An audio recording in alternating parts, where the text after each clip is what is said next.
Magandang hapon mga ka-TH. Ito ang nahukay namin. Inukit nga 5, 5 siya ka-TH. Ang bigat nito ay nasa 5 kilos. Malit lang na ba to?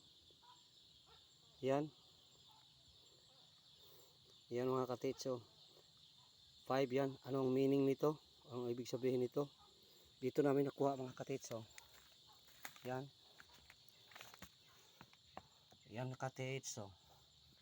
Mayroon siyang araw. At doon ko nakuha ang 5 na bato. May inukit na 5. Pero mga ka-TH, hole na yan. Sa ilalim, may butas siya, nakasya ang ulo. Kaya lang pagbukas ko, may hangin na lumabas.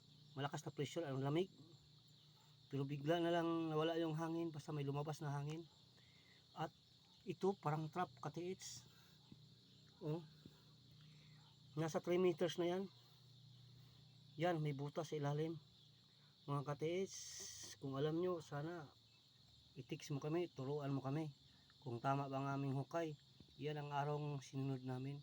Diyan yan nakuha sa ilalim, ang araw na yan. Oh. At doon kami, diyan kami. At butas na po yan. Ang bara ay, pag ipinasok ko, wanang sa loob. Mga ka-TH, anong ibig sabihin nito? Sana matulungan nyo kami. Maraming salamat.